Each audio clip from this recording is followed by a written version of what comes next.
What's up, everybody? We are back. John Delarose here, delarose.com. If you like my thoughts on comics, I have a newsletter, which is in the description below, and you get a free graphic novel from me for signing up. And I write a bunch of graphic novels, so I hope you will come on board and check things out and join our wonderful comic book family. I started out this channel mostly reviewing Marvel and DC comics, but as of late, I've been on these like Euro comics kicks. I've been reading a lot of the Humanoids stuff, and then there's some other cool stuff out there from Cinebook. This is another company called Magnetic Press, and they've found some talent out there that's pretty interesting also. A little more on the modern side than you get from the other companies who seem to focus on the good French stuff from like the 70s and 80s and 90s and the like. But this one I found just on the shelf. I was just checking things out at the comic book store, and thankfully my comic book store carries esoteric stuff, probably knowing that I'll buy it if it looks good. But it is a good thing. So Magnetic Press has a very nice presentation. I love these like nice little hardcovers. They got like rounded spines so you don't get the bending and all that.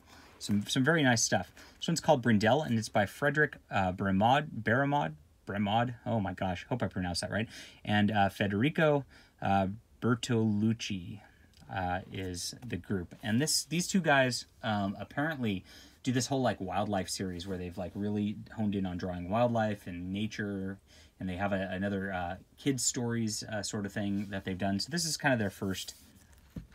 I don't know if it's actually their first, but it's the first I've seen of their just like collaborative efforts in just regular graphic storytelling for a full thing.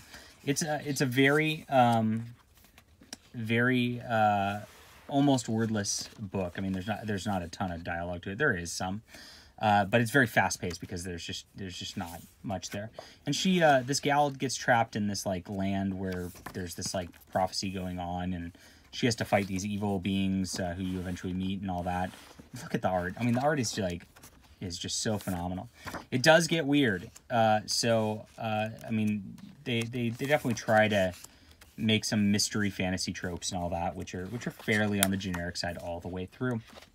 But she eventually like has these visions of this knight and things like that as she rolls through this world and has to like defeat the evil through here. And she's befriended by a wolf in here.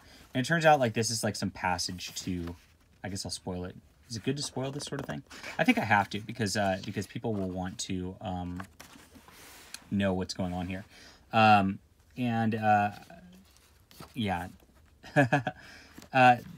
She meets weird mermaids and weird stuff here. But again, the spoiler aspect of this is that and here's the little night vision. Look at just the cool color. The colors are beautiful all the way through.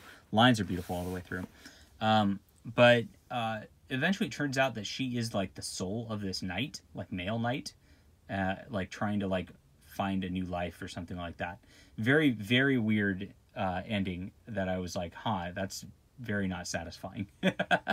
and kind of just odd. Why is this knight dude a little girl?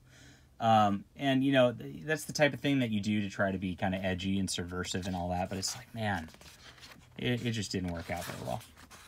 But that's okay. The wolf and the art is so beautiful, I didn't care, and I read it all the way through.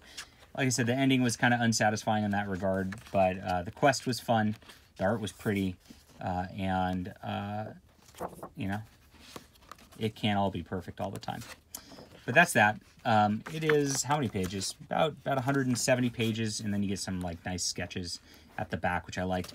Again, the presentation and the is wonderful from this company, and I love these hardcovers. So I ended up going through and I'm picking up a lot of their line, and so I'm going to be reviewing a bunch of their stuff that they've been putting out, which makes me happy to have something just kind of different out there to read. There is a little bit of nudity in this. I feel like this is the case with almost all European comics. They just don't care. And so be aware of that. Beyond that, it's not like, I don't know, there's no real like sexual situations in it or anything.